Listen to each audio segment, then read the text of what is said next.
예, 안녕하세요. 안녕하세요. 예, 반갑습니다. 결국 교회 사면에 선풍기를 배치하는 상황에 이르렀고요. 예, 영화가 지난주에 교회가 덥다고 그래서 아버님께서 광복절을 맞이해서 선풍기 2대를 이렇게 선물해 주셨어요. 그래서 좀 더 시원한 상황이지 않나 생각합니다. 그리고 황금함이랑 커피 넣는 거 저희 아내가 좀 만들어서 갖다 놨으니까요. 이쁘다고 꼭 말씀해 주시고요. 약간 조금 변화가 있는 것 같습니다. 잘들 지내셨습니까? 연휴가 있어서 그래도 조금 더 얼굴이 좋아지셨으리라 생각했지만 다들 좀 피곤한 얼굴이시네요. 휴일이 월요일이었던 건 주말까지 영향을 미치지 않는 것 같습니다. 짧은 시간이지만 이 시간도 여러분들이 기대하는 마음으로 말씀 듣기 함께 동참하는 시간들이었으면 좋겠습니다.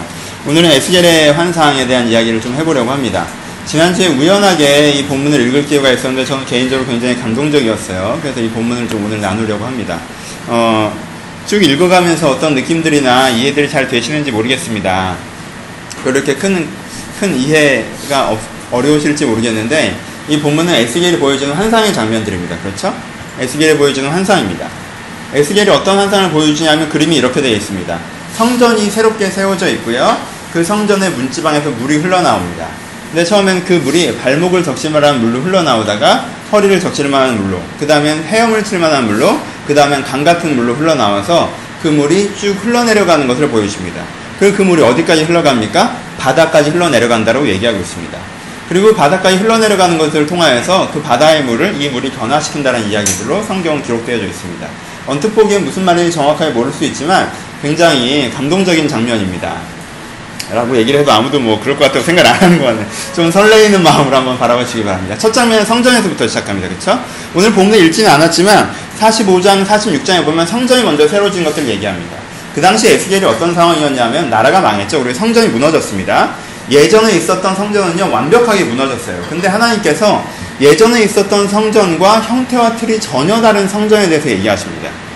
예전에 있었던 성전은 모세가 얘기했던 성막에서부터 시작돼요. 그러니까 구약시대 전체에서는요 성전은 이렇게 생겼다는 게 고정상식이었습니다. 근데 그게 완전히 무너졌어요. 근데 지금 에스겔한테 하나님께서는요 전혀 다른 구조로 되어 있는 성전에서 얘기합니다. 지금 하나님께서 포인트를 잡고 있는 부분은 그렇습니다. 교회란 게 이래야 되고 성전이란 게 이래야 되고 근데 이게 안 됐어 라고 얘기할 때 그 구조가 하나님께서 가르쳐준 구조였다 할지라도 그 구조가 의미가 있는 것이 아니라 뭐가 의미가 있다? 그 구조에 담겨져 있는 하나님께서 부여하신 그 가치가 의미가 있는 거예요. 그쵸? 근데 그 성전은 무너졌다 할지라도 하나님께서 어떻게 하신다? 그 가치가 더욱더 온전해지는 성전을 세울 거라고 얘기하시는 것입니다. 그게 첫 번째 환상의 첫 번째 장면입니다. 그러니까 내용인즉슨 간단합니다. 그 성전 얘기할 때 세 가지의 회복을 얘기하는데 첫 번째 제사의 회복, 두 번째는 제사장의 회복, 세 번째는 절기의 회복을 얘기합니다. 이미 여러분들은 모세오경이랑 레위기를 다 공부를 하셨기 때문에 기본적인 의미는 이해하시고 계시리라 생각합니다. 그쵸? 첫 번째, 제사의 회복이라는 건 뭘 얘기한다고 했죠? 각 사람의 변화의 가능성에 대한 확신입니다. 그쵸?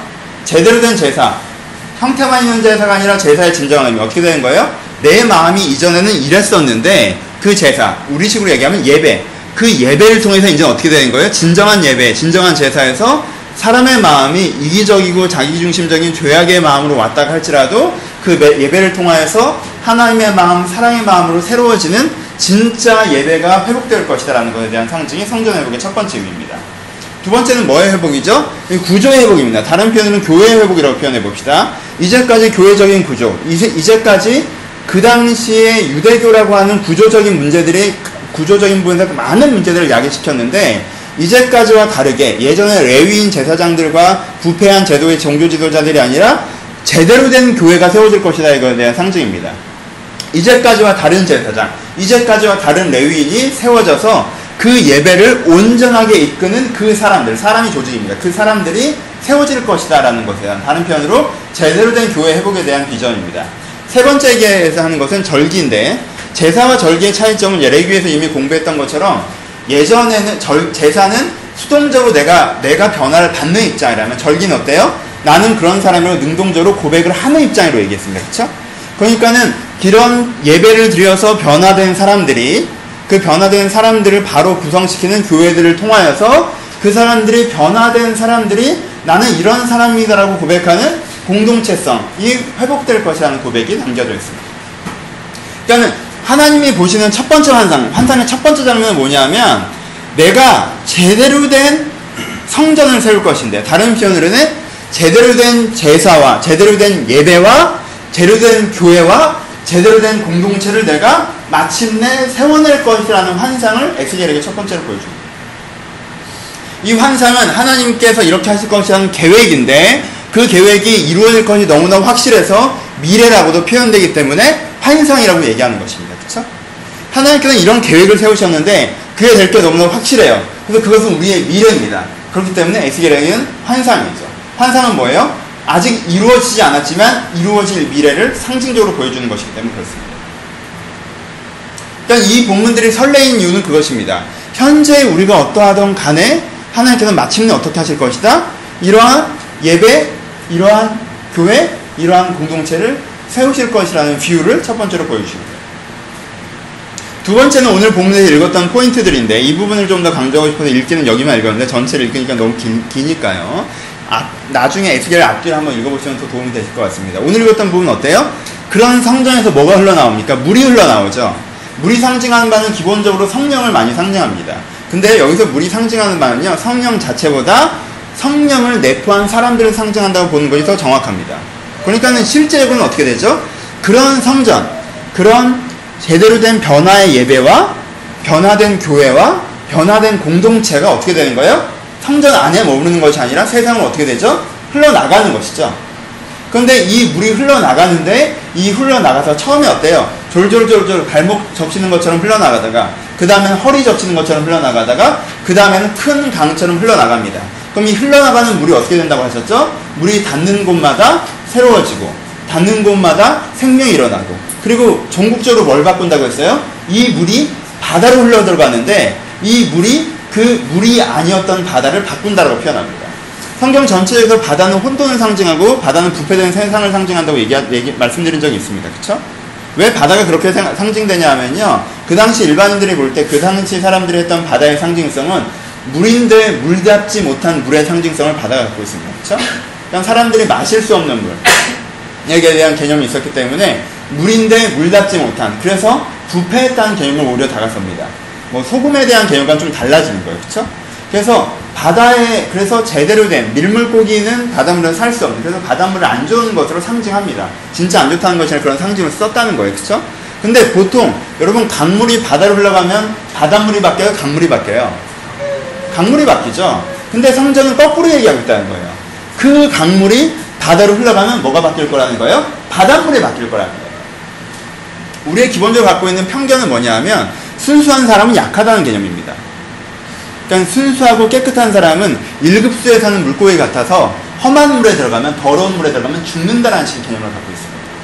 그러니까 교인들한테도 약간 이런 개념들을 적용합니다. 순수하게 신앙생활 잘하고 순진하고 이렇게 깨끗하게 살아가면 어떻게 못 살아요?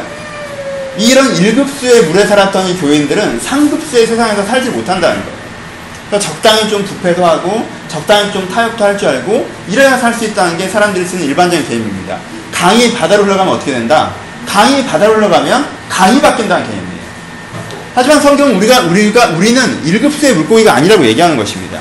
우리가 바다로 흘러들어가면 바다가 바뀌는 거예요. 우리는 그런 연약하고 미약한 맑은 물이어서 쉽게 부패하고 쉽게 변질되는 것이 아니라 오히려 내가 흘러들어가면 거기가 바뀔 거라는 개념으로 접근합니다. 그러니까 하나님이 보여주는 두 번째 환상의 두 번째 개념은 무엇인가 하면, 너희들은 나약하지 않다는 거예요. 너희들은 취약하지 않고, 너희가 그런 제대로 된 예배를 드려서 이 길을 넘어 이타로 가고, 내가 자기중심성을 넘어 사랑으로 간 그 사람들이 함께 모여있는 제대로 된 공동체라면, 그리고 그런 공동체를 만들어낼 수 있는 교회라면, 너희가 흘러가는 것들을 통해서 어떻게 될 것이다? 세상이 변화될 수 있는, 세상을 변화시킬 수 있는 사람이 될 것이라는 환상이 오늘 보여주는 환상의 핵심입니다. 그렇죠? 두 번째 환상. 그리고 세 번째 환상은 더 간단합니다. 그래서 마침내 어떻게 될 것이다? 마침내 세상은 바뀔 것이라는 것에 대한 환상이에요. 물이 바다 품같이 여호와를 인정하는 것이 온 세상에 가득하리라는 것과 같게, 이제는 이 바다는 이제는 바다가 아니라 물이 되어서 어떻게 된다? 거기에는 모든 물고기들이 살 수 있고, 그 물이 닿는 곳마다 나무가 자라나고 열매가 맺혀지는 그러한 세상이 될 것이라는 개념으로 우리 가운데 적용되고 있습니다. 물고기가 심이 많고 이 물이 흘러들어가므로 바닷물이 되살아나고 그 강이 이루는 각처의 모든 것이 살 것입니다. 그래서 이 물의 영향력을 받는 세상이 이제는 변화될 수 있다는 개념으로 적용되는 것입니다. 이 세 가지 환상을 보여줍니다.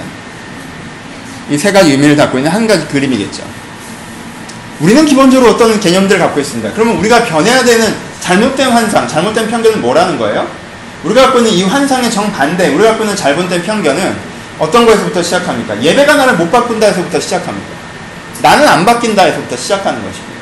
나는 안 바뀌어. 예배가 나를 바꿀 수가 없어. 교회가 나를 바꿀 수가 없어. 교회가 나를 바꾸긴 교회가 똑바로 하라고 해. 사람들이 모여있다고 해서 다르지 않는, 교회 사람들이 모여있거나 세상 사람들이 모여있거나 같은 사람들이야. 나는 교회가 갱신되지 않는다는 환상이죠. 그렇죠? 그리고 또 신앙생활을 잘 해봐야 세상은 숨막혀서 견딜 수가 없어. 세상은 살아남을 수가 없어. 그런 식으로는 세상에서는 살 수가 없어. 내가 죽을 거야. 그런 식으로 하다가 내가 세상을 변화시키는커녕 세상에 내가 펴보지도 못하고 져버릴 거야 라는 나약한 똑같은 자기 이미지를 갖는 것입니다. 그리고 세상은 결국 안 변한다는 생각입니다. 세상은 결국 안 변해. 세상은 원래 이랬고 내 하나가 우리 몇몇이 교회가 어쩐다고 해서 바뀌는 것이 아니야 라는 환상입니다. 이런 식의 환상을 갖고 있는 사람들에게 하나님께서는 에스겔의 환상으로 도전하십니다. 그래서 적당히 회의적이고 적당히 시니컬해지고 싶은 사람에게 하나님께서 에스겔을 통해서 아니다, 너희들은 어떻게 생각할지 모르겠지만 나는 이렇게 생각한다라고 보여주는 세 가지 그림을 우리가 보고 있는 것입니다. 읽으면서 저는 되게 위로받고 격려받고 설레었고 감동적이었습니다. 우리는 좀 더 깊이나 혹은 넓게 들어갈 필요가 있는데요. 여기서 한 텀, 두 번째 텀으로 들어가 봅시다. 이 주제, 이 설교인데 이 의미를 우리가 좀 더 명확하게 전달받기 위해서 이 설교를 하나님이 어떤 사람들에게 했는지 우리가 좀 더 명확하게 이해할 필요가 있습니다. 좀 더 장황해 봅시다. 여러분, 하나님이 성경을 시작하면서부터, 구약 성경을 시작하면서부터 하나님의 꿈이 뭐였어요? 좀 딴 얘기인데, 여러분들이 지금 사사기에서 사무엘 상하까지 왔기 때문에 구약 성경 전체에 대한 대략적인 비유는 생겼을 거예요. 그래서 구약을 많이 섞어서 설교합니다. 이해가 어려우실 분도 있을지 모르겠지만 한번 가봅시다. 잘 들으면 이해가 돼요. 오케이? 하나님이 첫 번째 갖고 있던 꿈은 뭐였어요? 하나님이 선악과를 따먹은 그 에덴 동산을 쫓겨나셨죠. 그냥 사람들은 다 자기 마음대로 했습니다. 하나님의 복귀 계획이 뭐였습니까? 하나님의 복귀 계획은 딱 하나였어요. 어떻게 되냐면 나를 인정하는 사람들이, 나를 인정하는 사람들이 그게 한 명이건 0명이건 100명이건 1000명이건 간에 나를 인정하는 사람들이 함께 모여서 대안적인 공동체가 나타나는 것들을 세상에 보여주자라는 게 하나님의 플랜이었습니다. 그렇죠? 나를 인정하는 사람들, 하나님이 되고 하나님의 백성들이 백성 되는 그런 모임, 그런 공동체를 딱 보여주면 사람들이 저게 맞네, 저게 천국이네, 사람들이 저렇게 살아야 되네 라고 보여줄 만한 그런 대한국가를 보여주자는 게 하나님의 계획이었어요. 근데 그 대한국가를 보여주고 싶은데 그 대한국가를 하려면 누가 필요해요? 백성이 필요하죠. 근데 백성들이 있어요? 없어요? 없죠. 그러니까 하나님 어떻게 시작하십니까? 하나님은요 정말 도전적인 분이십니다. 하나님은요 정말 한 사람에서부터 시작합니다. 그렇죠? 아브라함한테 찾아갑니다. 그래서 아브라함을 20년 동안 쫓아다니면서 이 아브라함 한 사람이 나를 정말 하나님으로 인정하게끔 만드십니다. 그 한 사람이 내 백성이 되게 하는데 20여 년의 시간이 소모됩니다. 그렇죠? 그래서 네 자손들은, 네 백성들은 이 고백의 백성으로 키우라고 아브라함에게 말씀하시고 그 자손과 백성들에게도 함께 하셔서 그런 고백의 백성이 되게 만들어내십니다. 그 과정에서도 그것들을 하시죠. 아브라함 한 사람이 하나님을 인정할 때 어떻게 살아가는지 보여주십니다. 이방인에게. 그렇죠? 그래서 이방인들의 입을 통해서 저는 진짜 신이 함께하는 사람이고 바른 사람이고 의인이다라고 가르치게 하시죠. 그 다음에 이 한 사람을 통해서 그런 백성을 만들어내시는데 몇 년 걸렸습니까? 400년 걸렸죠. 400년 걸려서 백성을 만들어냈습니다. 그렇죠? 그리고 이 백성들을 데리고 뭐 하는 거예요? 대한국가를 만들어보자고 생각을 하시죠. 어떤 나라였습니까? 사사의 나라였죠. 하나님의 나라인 사사기의 나라를 만들려고 하십니다.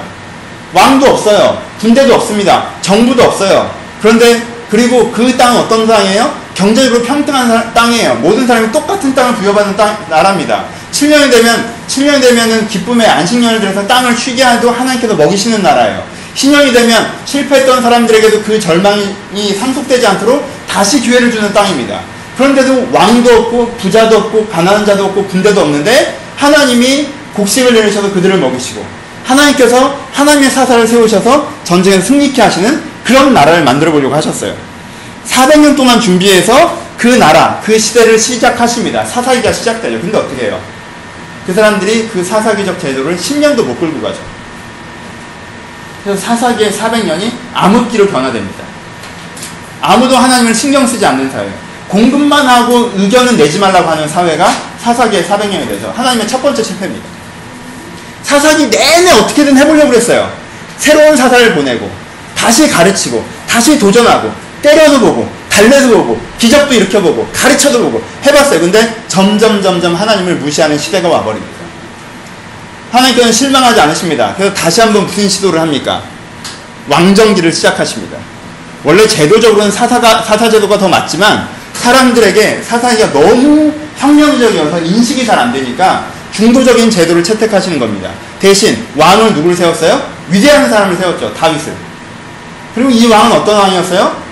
하나님 앞에 문지기는 것을 즐거워하는, 다른 표현으로는 하나님을 왕으로 섬기는 진정한 왕을 세워서 하나님의 왕조를 열어갈 생각을 하셨어요. 다윗 왕과 다른 어떤 왕조라는 다르게 하나님의 기준과 뜻과 생각들을 사람들에게 전파하는 대리자적 왕, 청지기적 왕, 총리적 왕을 세우려고 하셨습니다.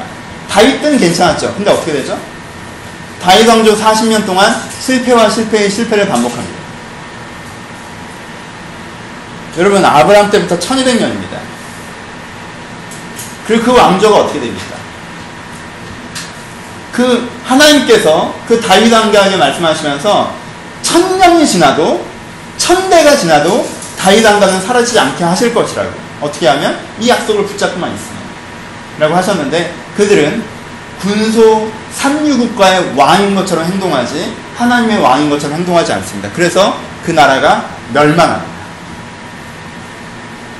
그 나라가 멸망한 데서 멈추는 것이 아니라 그 나라가, 그 민족이 아예 뿌리째 뽑혀집니다. 일본이 들어와서 우리를 강점해도 사람들은 한국 땅에 살고 그래서 우리는 조선이라는 생각이 있는데, 그게 아니라 유대인들은 다 들어다가 아무도 유대 땅에 살지 못하게 하고 바벨론 전역이 흩어버리는, 이름조차 유대 이름을 쓰지 못하게 하는, 그래서 유대가 있었던 것도 기억하지 못하게 하는, 하나님께서 위대한 승리를 통하여서 가나안 땅에 들어갔던 것이 1000년 전인데 1000년이 지나서 아무런 것도 이루어지지 못한 채 이제 그 땅에서 뿌리 뽑혀져서 그냥 세상에 흩어져 버립니다. 지금 에스겔의 시대가 어떤 시대인지 아십니까? 에스겔은 이 포로기로 끌려가는 사람들에게 설교하고 있는 거예요. 여러분, 이 장면이 얼마나 비참한 장면인지 아시겠죠? 하나님이 꾸셨던 1000년의 꿈이 소멸해버리는 순간입니다. 하나님이 1000년 동안 포기하지 않았고 했던 모든 도전이 결국엔 실패하는 순간입니다. 여러분, 1000년의 신라가 망할 때도 사람들이 통한을 여기고, 위대한 제국이 몰락하는데 사람들이 통한을 여깁니다. 여러분, 가장 비극적인, 가장 비장미 있는 장면은 뭔지 아십니까? 여러분들이 드라마를 보고 영화를 보고 할 때 가장 비장미 느껴지는 장면은 나쁜 놈이나 그저 그런 놈이 죽을 때 우리가 그렇게 슬프지 않습니다. 그렇죠? 여러분, 엑스트라들이 총 맞고 쓰러지는데 눈물이 나십니까? 우리는 언제 슬픔을 느껴요? 우리가 가장 큰 비장미를 느끼는 것은 뭐냐면, 그렇게 죽으면 안 되는, 그렇게 실패하면 안 되는 위대한 나라와 위대한 개인이 그 가능성을 품고도 초라하게 멸망할 때, 초라하게 죽어갈 때 우리가 얻는 큰 비장미, 슬픔을 느낍니다. 굉장히 비장한 장면이에요. 그 1000년의 꿈을 꾸던, 위대한 세상을 만들어보자라고 했던 그 사람들이 그 결국은 실패해서 포로로 이방인에게 끌려가고 있습니다. 여러분들, 이 사람들의 마음 가운데 어떤 정서가 있을까요? 여러분들 그 입장이라면 무슨 생각을 하실 것 같습니까? 내 인생에 내가 10년의 계획을 세우고 20살 때부터 30살 때까지, 1000년에 비해서 너무 짧은 기간이죠. 내 인생에 10년의 계획을 세우고 될 거야 할 거라고 해봤는데 그게 결국은 완전히 실패해서 초라한 결말로 끝이 났을 때, 그래서 나는 바벨론에 끌려가듯이 세상에서 시키는 대로 할 수밖에 없는 상황이 됐을 때, 이 10년의 실패도 사람들은요, 비장미를 느낍니다. 근데 지금 1000년의 실패예요. 어떤 감정일 것 같아요? 여러 가지 감정이 있을 것입니다. 첫 번째, 자기 자신에 대한 후회. 나라가 있을 때, 기회가 있을 때, 내가 조금 더 열심히 해볼 걸. 내가 20대 때, 내가 조금 더 열심히 해볼 걸. 난 왜 그때 최선을 다하지 못했나? 주변 사람들에 대한 원망. 왜 우리 왕은 그딴 식으로 했는가? 난 나름대로 한다고 했는데, 왜 우리 왕은, 왜 우리 선조들은, 왜 우리 지도자들은, 왜 그 모양이었나? 사람들에 대한 원망. 그리고 하나님에 대한 섭섭함. 더 기회를 주실 수 있지 않았나? 결국 우리를 포기하시는 것입니다. 결국 이렇게 끝나는 건가? 우리가 잘못한 건 알지만 1100년이었으면 안 됐고 1200년이었으면 안 됐고 한 번에 1000년을 더 기다려주실 수 있진 않았을까? 제가 그 포로라면 그런 생각을 했을 것 같습니다. 내 자신에 대한 후회, 내 주변 사람들에 대한 원망, 하나님에 대한 섭섭함. 하지만 결국 그걸 생각하면 힘드니까 결국은 이 현실에 적응을 하고 말아야 하는 시니컬함. 몰라. 나는 꿈을 얘기할 만큼 어리지도 어설프지도 않아. 바벨론에 끌려가는 입장이야. 지금 중요한 건 지금 포로로 끌려가서 어떤 사람들은 관료가 될 수도 있고 어떤 사람들은 척박한 땅에 살 수도 있고 어떤 사람들은 종이 될 수 있고 어떤 사람은 풍요한 땅에 살 수 있어. 난 그 갈림길에 있어. 어차피 현실이 이런데 나는 그럼 그 1, 2, 3, 4번 중에 어디로 갈 수 있을까? 현실적인 고민. 제가 꿈꾸기에, 제가 상상하기에 그 당시 대부분의 사람들은 이런 실패의 정서 속에 깊게 물들어 있었을 것입니다. 그렇지 않습니까? 1000년의 나라가 망해서 포로로 끌려가는데 무슨 생각을 하겠어요? 이 생각 외에. 거기에 끌려가는 사람 중에 한 명으로서 목사라면 무슨 설교를 할까요? 그 포로 중에 나도 끌려가고 있는 목사라면 내가 무슨 설교를 할 수 있을까? 무슨 설교를 해야 될까? 전 약간 비장한 설교를 할 것 같습니다. 네가 이 모양이었어 이렇다고. 우리가 왜 이 지경이 되었냐?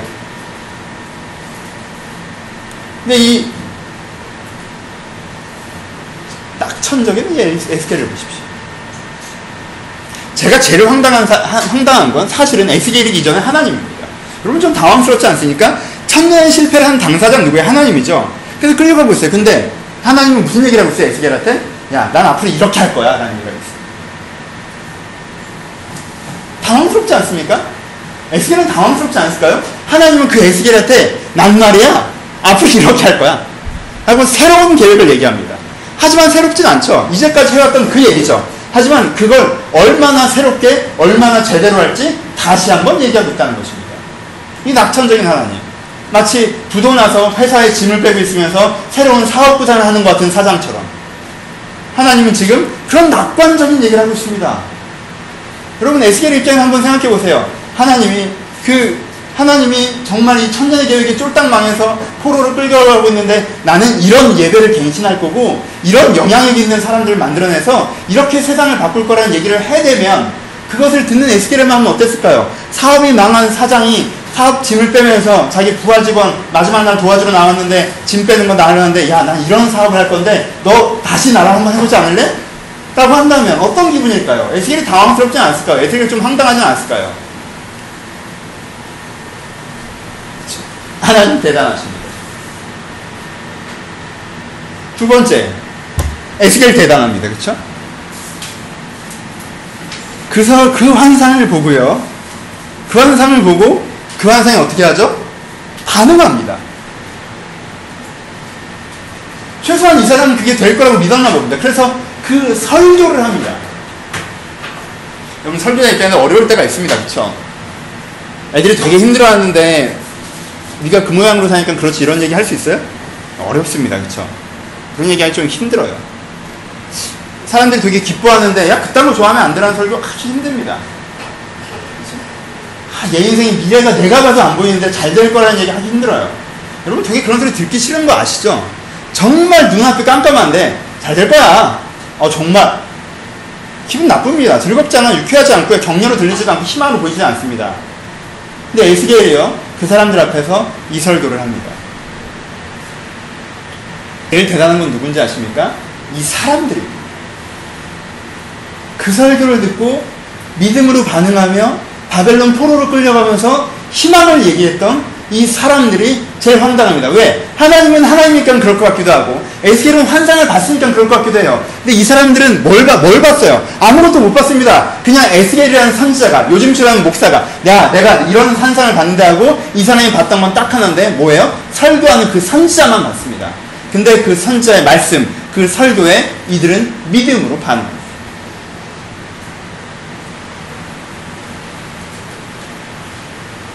얼마나 대단한 사람들입니까? 어떻게 그럴 수 있었을까요? 그들이 이렇게 보았기 때문에, 그들이 이렇게 믿었기 때문에, 그들이 이렇게 꿈꿨기 때문에 역사적으로 없었던 굉장히 독특한 일이 발생합니다. 이때 한 번 발생해서 지금도 유대인의 전통이 된 일이죠. 뭐예요? 국가가 사라져도 민족이 사라지지 않습니다. 그렇죠? 예수님 이후에도 그런 일이 발생했습니다. 세계 어떤 민족이 2000년 동안 나라가 없었는데 민족이 존재합니다. 언어가 존재하고 문화가 존재합니다. 유사 이래로 없는 일입니다. 불가능한 일입니다. 근데 그것이 이루어집니다. 왜요? 그들이 봤던 환상 때문에 그렇습니다. 그 2000년 동안 일어났던 아주 독특한 일이 바로 이때 일어나는 것입니다. 그때 수백 민족이, 수백 개의 군소국가가 바벨론에서 통합됐습니다. 바벨론 정책은 통합된 국가를 서로 크로스해서 이주시키는 것이었습니다. 그래서 그 사람들은요, 어떻게 했어요? 자기 문화와 문명을 잃어버리고 그 바벨론 식민으로서 살아가게 만드는 것입니다. 소비에트 연방도 이런 일들을 했었습니다. 그래서 사할린에 살았던, 연해주에 살았던 고려인들을 다 어떻게 했습니까? 열차에 싣고 쭉 가면서 중간중간 던졌습니다. 그쵸? 중간중간 던졌어요. 그리고 거기서 그 사람들이 살아갔습니다. 고려인들도 유대인만큼은 아니지만 대단했죠. 지금도 고려인 마을이 존재합니다. 그렇게 던져진 사람들이 자기의 정통성을 잃어버리지 않고 고려인 말을 유지해서 살아갔습니다. 하지만요, 고려인 말은 3대를 언어를 지키지 못했습니다. 고려인들은 한국말을 쓰지 못합니다. 3대를 문화를 지키지 못했습니다. 나는 한국인이고 조선이라는 정통성보다 그들은 자기가 소련인이라고 생각합니다. 러시아 사람이라고 생각합니다. 그들은 3대 하나는 지켰습니다. 지금도 개고기를 드십니다. 유일하게. 러시아에서. 3대가 지나도 고려인 마음에 들어가면 개를 드십니다. 음식 문화 하나 지켜내셨습니다. 왜요? 그건 쉽게 바뀐 건 아닙니다. 얼마나 어려운 일인지 아시겠죠? 그럼 그들은 사라집니다. 제국 속에서 녹아버리는 것입니다. 근데 유대인들은 이 정체성을 지키고 이 제국 속에서 녹아들지 않습니다. 이 제국 속에서 나로 존재합니다. 유대인으로 존재합니다. 그들이 그렇게 유대인으로 존재했기 때문에 그렇게 많은 핍박을 받았던 것입니다. 왜 이렇게 튀어? 왜 이렇게 튀어? 너 유대인이라고 하지 말고 자꾸 바벨론 사람이라고 얘기해 라고 2번이나 다 죽을 뻔했습니다. 근데 그들은 자기를 유대인으로서 명확하게 합니다. 스스로. 그리고 그것이 무엇의 굴터기가 됩니까? 회복의 굴터기가 됩니다. 그 유대인들이 70년도 있을 수 없는 일, 그 정책기, 국가 정책기도에 정반대되는 일, 그 나라 사람들을 모아서 원래 땅으로 돌려보내서 원래의 신앙을 회복하게 하는 칙령이 발휘되고, 그리고 그 일이 역사적으로 실제로 벌어집니다. 그렇게 회복됐던 나라는요, 여기서 말했던 것처럼 인원은 더 적었을지 몰라도 여기서 말했던 것처럼 바로 그 제대로 된 예배를 회복시킵니다. 제대로 된 종교를 회복시킵니다. 그리고 제대로 된 공동체를 회복시킵니다. 에스라와 느헤미야가 회복시켰던, 여호수아 이래로 없었던, 1000년 동안 없었던 그 신앙 공동체가 거기서 회복된다는 것입니다. 그리고 그 영향력이 흘러나가서 그 영향력이 그 다음에 예수에게까지 흘러나가고 지금까지 흘러내려오는 것입니다.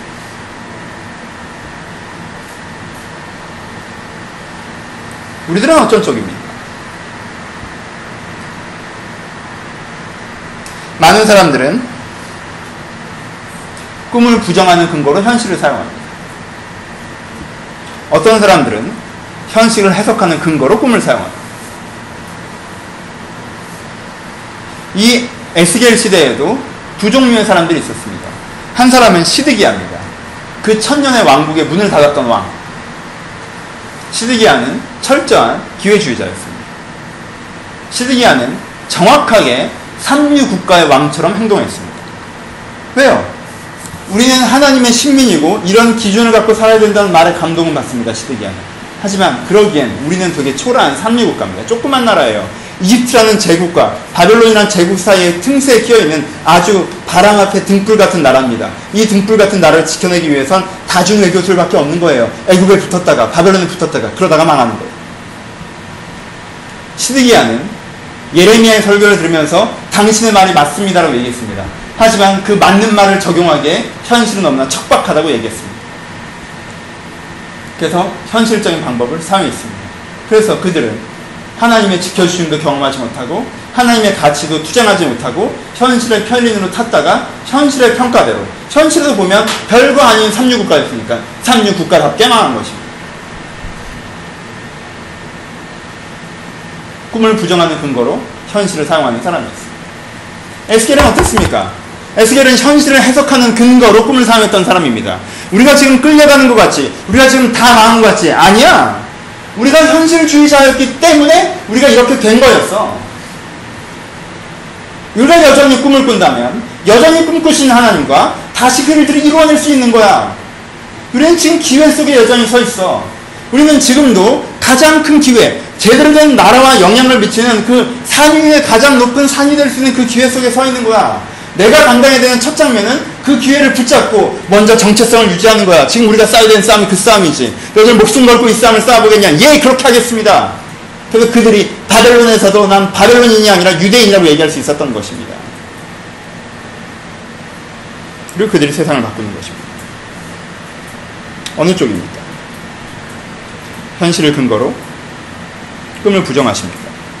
꿈을 근거로 현실을 재해석하십니까? 그들은 우리보다 훨씬 더 비참하고 암담하고 포기할 수밖에 없는 상황이었다는 것을 인지하십시오. 누군가 현실을 근거로 꿈을 비웃을 수 있었다면 우리가 아니라 그들이었습니다. 하지만 그들은 꿈을 비웃지 않았습니다. 다시 한번 그 꿈을 믿고 그들의 삶 가운데로 적용해 나갔다는 것입니다. 그것이 인생을 바꿔줄 것입니다. 여러분 오해하지 마십시오. 이것을 긍정적인 사고방식이나 막연한 희망을 하고 얘기하는 것이 아닙니다. 어떻게든 잘 될 거라고 얘기하는 것이 아니에요. 여러분 그렇지 않습니다. 어떻게든 잘 되다니요. 그렇게 되는 것이 아닙니다. 여기서 중요한 포인트를 하나 이해하셔야 되는데 막연한 희망과 긍정적인 사고방식으로 자꾸 끌고 가시는 분들의 가장 큰 실수는 뭐냐면 그 꿈을 개인사적인 꿈으로 오해하는 것입니다. 예를 들어 봅시다. 에스겔은 어떻게 죽었을까요? 에스겔은 그 포로기가 끝난 다음에 70년 뒤에 위대한 포로 귀환 중에 한 사람으로 함께 했습니까? 아닙니다. 그렇지 않습니다. 아니면 다니엘처럼 하나님께서 그를 높이 세우셔서 그 시대에 영향이 있는 사람을 만드셨습니까? 아니요, 그렇지 않습니다. 에스겔은 이 포로 귀환 과정 가운데 역할을 한 다음에 역사 속에서 사라집니다. 어떻게 죽었을까요? 뻔하죠. 여기에 화려한 스포트에도 없고 저기에 화려한 스포트에도 없으면 중간에 깜깜한 데서 죽은 것입니다. 어디죠? 포로로 붙잡혀 가서 바벨론 사람들이 에스겔이십니까? 당신은 선지자시죠? 이렇게 특별 대우했을까요? 아닙니다. 에스겔은 평범한 포로 중에 하나로서 그들 가운데 끼어서 자기가 배정받은 땅에서 그들과 함께 살다가 그렇게 죽었습니다. 그는 포로로 끌려와서 선지자 대우도 제대로 못 받고 포로로서 살면서 자기 주변 사람에게 뭐는 맞다라고 이야기하다가 그렇게 거기서 죽었습니다. 여러분 개인사의 희망으로 보지 마십시오. 많은 사람들이 하나님의 희망을 얘기하면 개인사의 희망으로 생각합니다. 그럼 내가 잘 된다는 얘기죠. 나중엔 잘 풀린다는 얘기죠. 하나님이 지금 그 얘기하고 계십니까? 그렇지 않습니다. 그 얘기를 하는 게 아닙니다. 하나님의 일이 되어져가는, 그러니까 다른 세상이 되어져가는, 맞는 일이 되어져가는, 진정한 삶을 되어져가는 그 과정에서 내 역할이라고 하는 것은 어떤 배역일지 모르는 것입니다.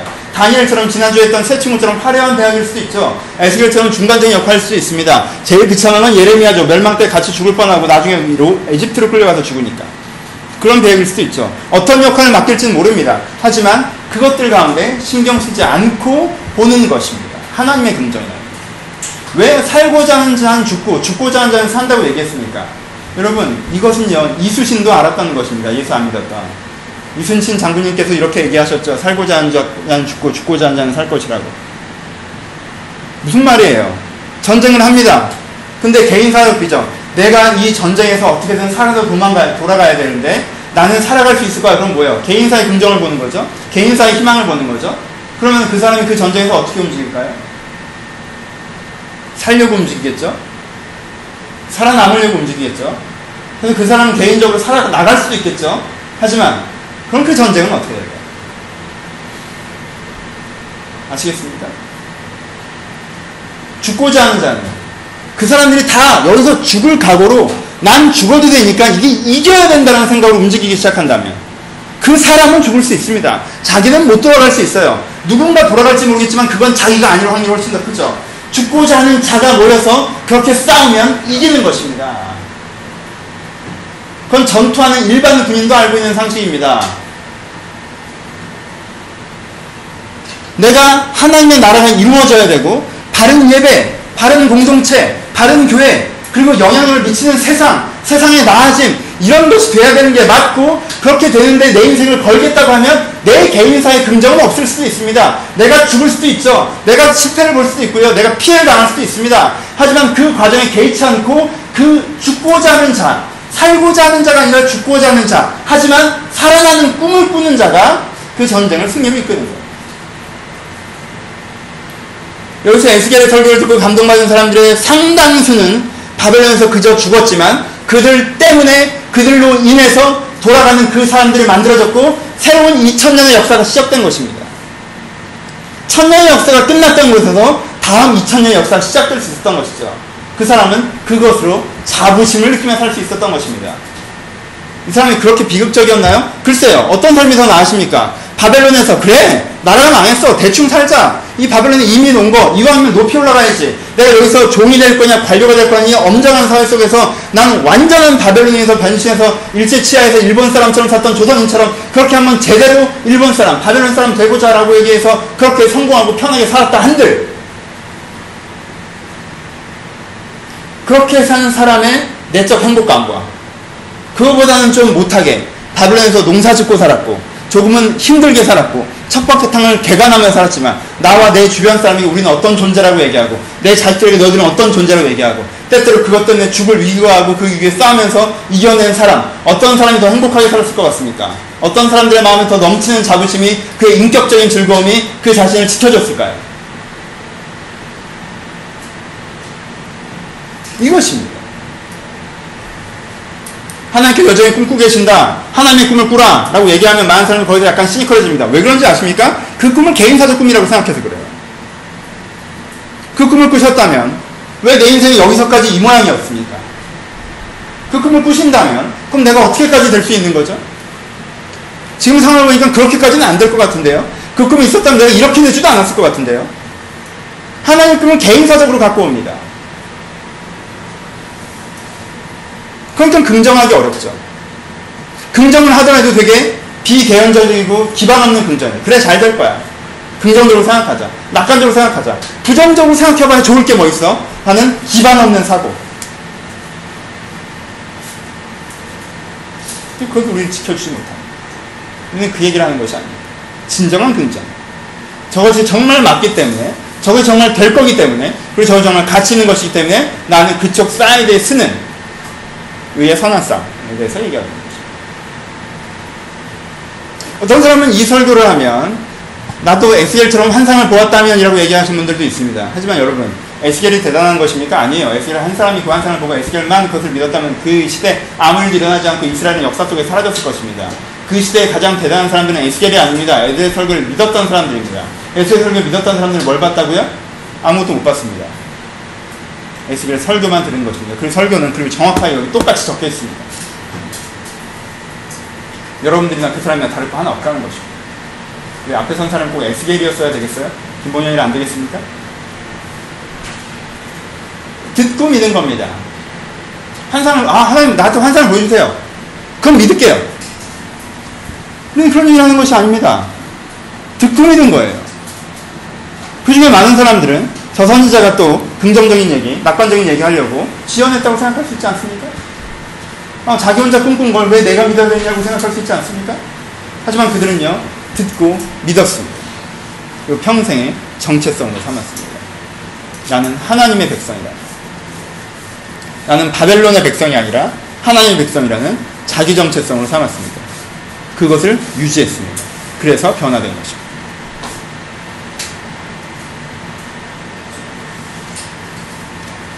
결론 갑시다.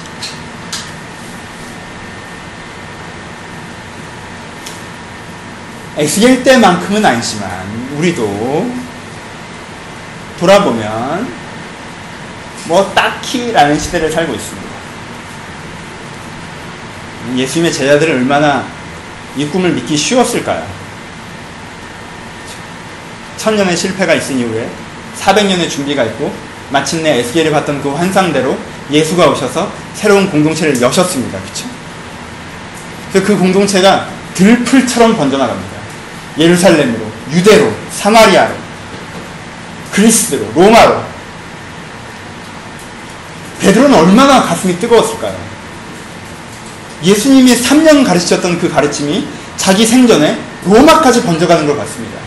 그 당시에는요, 사람들은 스페인이 세상의 끝이라고 생각했습니다. 그러니까 세상 끝까지 번져나가고 있는 거예요. 이 엄청난 역사. 그럼 베드로는요, 자기 생전에 예수님 오실 수도 있다고 생각했습니다. 희망의 시대, 기대의 시대, 성공의 시대죠. 승리의 시대. 300~400년 좋았습니다. 그런 차이겠죠. 1000년이 2번 지나도 변하지 않는 것. 1000년이 지나도 변하지 않는 건 뭡니까? 1000년이 2번 지났는데도 1000년의 실패가 아니라 2000년이 지났는데도 변하지 않는 건 세상입니다. 2000년이 지났는데, 예수가 온 지 2000년이 지났는데 세상이 안 바뀌었습니다. 그래서 이걸 믿기가 어려운 겁니다. 우리도 에스겔과 똑같습니다. 에스겔도 이걸 믿기가 어려웠을 거예요. 왜? 1000년의 시도가 끝장난 순간이었으니까. 우리는 끝자리는 안 났지만 조금 깁니다. 2000년의 시도가 있었는데 뭐가 안 되는 것 같다는 겁니다. 예수의 계획은 무엇이었습니까? 유대를 향한 계획보다 업그레이드 된 거였죠. 뭐였어요? 제대된 예배, 이 3단계 그대로 적용됩니다. 근데 무엇을 더 강조합니까? 성령을 더 강조하죠. 하나님께서 각 사람의 마음으로 찾아가셔서 형식적인 예배가 아니라 마음의 예배로서 한 사람 한 사람의 개인이 이기에서 이타로 변화되게 하고. 얼마나 급진적인 계획이에요. 야, 내가 직접 가는데 안 되겠어? 이렇게 해놓고 와서 이 구조적인 예배 속에서 깨달으려고 하니까 잘 안 되니까 내가 그때도 갔지만 이제는 구조적인 것보다 성령이 각 사람의 영혼 가운데 한 명 한 명 찾아가서 마음을 성전으로 확 만들어버리는 거야. 이게 엄청난 계획이잖아요. 될 것 같잖아요. 하나님이랑 예수님만 얘기하면서 이건 되겠다 싶었을걸요? 이 성령의 시대가 열렸습니다. 우리 요즘에도 성령의 시대라고 하죠. 여러분, 성령의 시대입니다. 우리는 성령께서 일하시는 시대에 살고 있습니다. 사도행전적 시대에 살고 있습니다. 그게 베드로 때까지는 먹혔을 거예요. 근데 2000년이 지나도 안 되잖아. 그게 우리의 절망감입니까? 그리고 그 절망감은 다른 어떤 사람이 아니라 내 자신에게 있었기 때문에 전 이 성경 구절에 큰 감동을 받았습니다. 이 구절이 알던 구절이었습니다. 예배의 갱신, 교회의 갱신, 공동체의 갱신, 알던 본문이었습니다. 새롭지 않은 본문이었어요. 근데 제가 이 본문을 다시 읽으면서 제가 가슴 뜨겁게 느꼈던 건 에스겔이 얼마나 절망적인 순간에 서 있으면서 이 본문을 들었는지에 대한 부분 때문에 제 묵상에, 전 그 묵상에 가슴이 벅차 이 설교를 하게 된 것입니다. 에스겔은 나보다 더한 절망 가운데 서 있었거든요. 최소한 우리는 교회가 다 문을 닫고 사람들이 뿔뿔이 흩어지고 있는 것은 아니에요. 우리는 그 꿈을 다시 꿀 수 있어요. 꿈의 근거는 두 가지를 얘기합니다. 사람들은 자기 꿈의 근거를, 에스겔과 그 사람들은 자기 그 꿈의 근거를 하나님에게로 두었습니다. 왜요? 하나님께서 여전히 꿈꾸시기 때문에, 하나님께서 포기하지 않으셨기 때문에, 하나님께서 다시 한번 일해보겠다고 하시기 때문에, 그리고 하나님께서는 마침내 이것이 되게 하시겠다고 하시기 때문에 하나님의 자기들의 여전히 꿈꿀 수 있는 근거를 하나님께 뒀습니다. 과거를 돌아보면, 현상을 돌아보면 정말 이게 안 될 것 같고 포기하는 게 맞고 이게 안 되는 거고, 그래서 현실에 대충 타협하고 사는 게 맞는 그 시니컬함에 물들 수 있지만, 내가 여전히 하는 건 하나님도 그걸 똑같이 보시면서 나보다 더 잘하시면서 인간의 죄성과 실패 역사를 뻔히 아시면서 여전히 다시 한번 해보겠다고 하시면 내가 다시 한번 못 해볼 이유가 뭐가 있겠는가가 에스겔의 근거이고 그 사람들의 근거였습니다.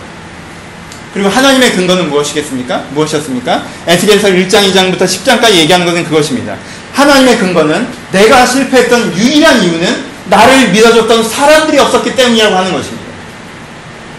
하나님의 근거는 그러니까 너희들이 이 내 환상을 듣고 나를 믿기만 하면 나는 너희들부터 다시 이 일을 할 수 있다라고 믿는 사람들을 그의 근거로 두시기 때문에 다시 환상을 이야기하시는 것입니다.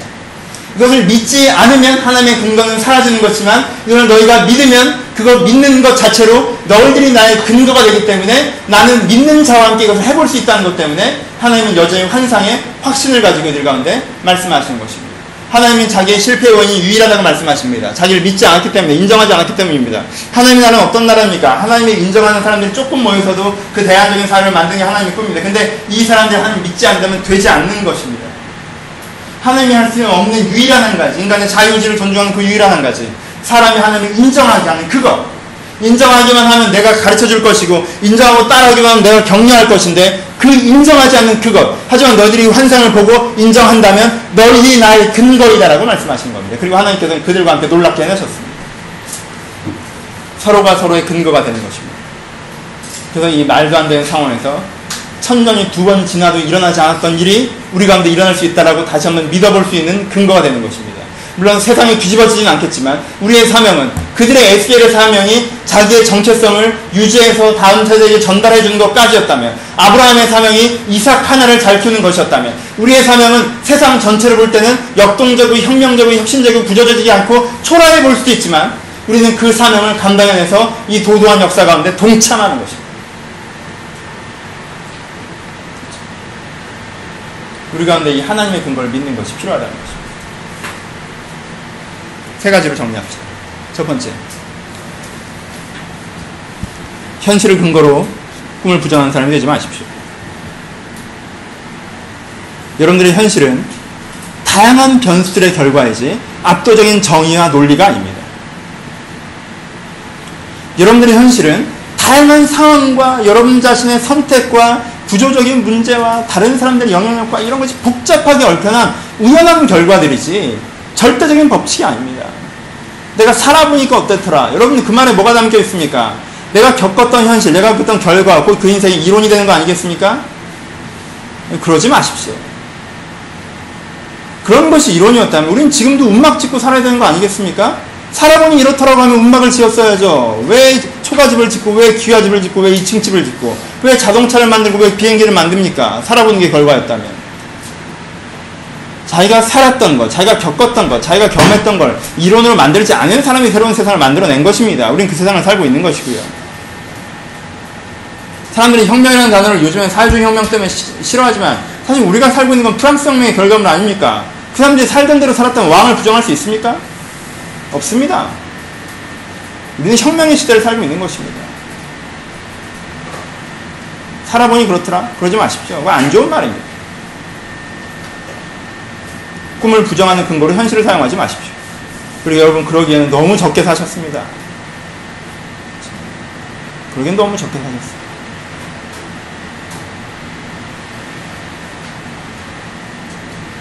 현실을 해석하는 근거로 꿈을 사용하십시오.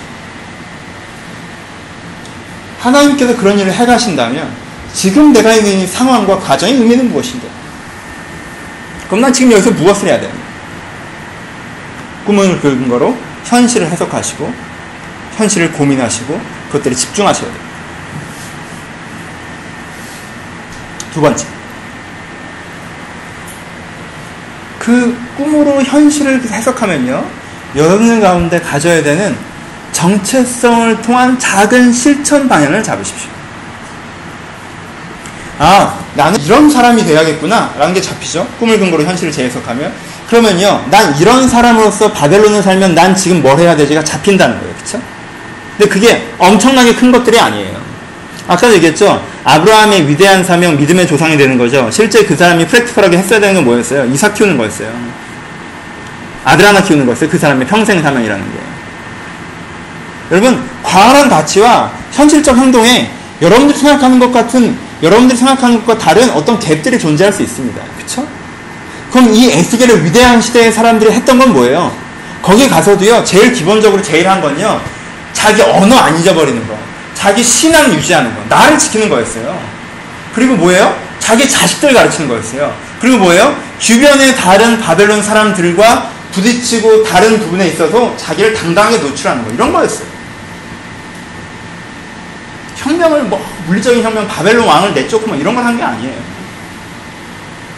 다른 사람으로서 거기 있는 거라는 거예요. 여러분 그걸 프랙티컬하게 찾아내십시오. 실제적으로. 여러분 어떻게 해야 됩니까? 여러분들 현장에서 여러분들 하나님의 꿈을 꾸는 사람이라면 여러분들 어떻게 해야 됩니까? 뭘 바꿔야 됩니까? 행동 지침과 방향을 찾아내십시오. 너무 그럼 이런 거 해야 되나? 큐티 해야 되나? 봉사해야 되나? 이렇게 막연하게 가지 말고 정체성을 현명하게 하면 뭘 해야 될지를 보입니다.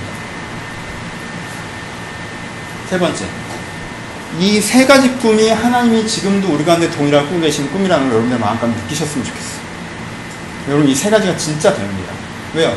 하나님께서 꿈꾸시니까. 진짜 됩니다. 여러분 예배의 꿈을 가지세요. 예배가 여러분들을 바꿀 수 있습니다. 예배가 여러분들을 바꿀 수 있다니까 이 주일 예배만 얘기하는 걸까요? 아니에요. 여러분들 마음이 성전이잖아요. 여러분들이 몸부림치면서 주님을 찾으면 하나님께서 여러분들을 바꿀 수 있습니다. 그걸 믿으십시오. 그 예배의 환상을 가지세요. 여러분들 그리고 교회의 환상을 가지십시오. 그런 걸 가능하게 하는 진리의 성경책이 여기 있고 그런 걸 가능하게 하는 진리의 교회가 가능하다는 환상을 가지십시오. 그 교회는 구조적으로 이 목상, 이 나무에 숨 교회를 얘기하는 게 아니에요. 대제사장적인 예수 그리스도를 얘기하는 거예요. 그런 것들을 가능하게 하는 예수와 성령이라는 시스템이 존재한다는 걸 믿으세요. 세 번째, 그래서 우리가 그런 대안적인 공동체가 될 수 있다는 걸 믿으십시오. 그리고 그런 우리가 세상을 흘러나가서 정말 닿는 것마다 새롭게 할 수 있다는 것을 믿으십시오. 여러분들은 뭘 못 믿으십니까? 나는 안 바뀔 것 같아요? 평생 이렇게 살았습니까? 세상은 안 바뀔 것 같아요? 나 같은 초라한 소시민 같은 한 사람이 어떻게 한다는 세상이 바뀌겠어요? 우리는 안 바뀔 것 같아요? 나는 바뀌었지만 교회라는 모임은 원래 어느 정도는 기대해봐야 실망하니까 교회랑 원래 똑같은 데고. 아니요, 그렇지 않습니다. 여러분들이 그런 시니컬한 현실주의자이기 때문에 시드기야적 인생의 결과가 나오는 거예요. 시니컬함을 자랑하지 마십시오. 요즘에 시니컬함이 멋스러움으로 과장되고 포장되는데요. 마치 지성인 양 과장되고 치장되는데 그렇지 않습니다. 그 독한 액세서리를 띄워버리십시오. 시니컬한 게 뭐가 멋있습니까? 살아있지만 죽는다는 걸 선포하는 겁니다. 현실주의자가 되지 마시고 시니컬하지 마시고 이 예배의 꿈과 이 영향력의 꿈과 이 새로운 세상의 꿈을 가지십시오.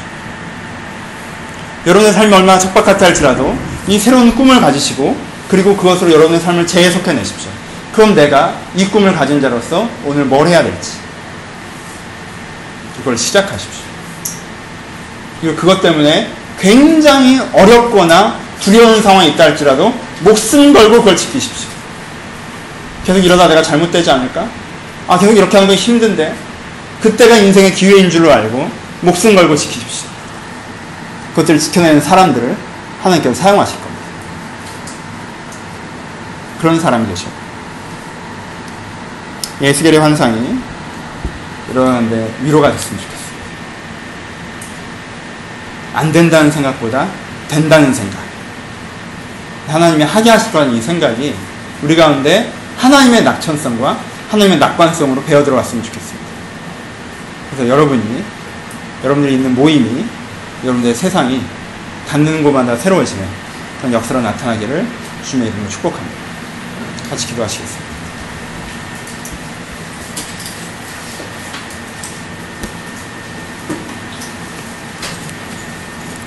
여러분 마음 깊이 있는 정서는 부정의 정서입니까? 긍정의 정서입니까? 내 마음 깊이 있는 정서는 나도 안 바뀔 것 같고 내가 뭘 할 수 없을 것 같고 세상도 안 바뀔 것 같다는 것입니까? 그러면 나도 바뀌고 내가 뭘 할 수 있을 것이고 세상도 바뀔 것이라는 것입니다. 지금 내 안에 깊이 있는 정서가 바뀌게 하시고 내가 하나님께서 꿈꾸시는 것이 내 이 긍정의 정서의 기반이 되게 하셔서 하나님께서 일하시니 나도 일하신다는 그 예수님의 말씀처럼 내가 주와 함께 일하는 사람이 되게 하여 주시옵소서. 들은 말씀을 가면서 고백하시고 또 내 마음 가운데 어떠한 생각과 정서들이 있었는지 내가 긍정의 사람인지 부정의 사람인지 현실의 사람인지 꿈의 사람인지 다시 한번 들여다보시고 고백하시면서 우리 자유롭게 15분 정도 함께 기도하도록 하겠습니다. 기도하겠습니다.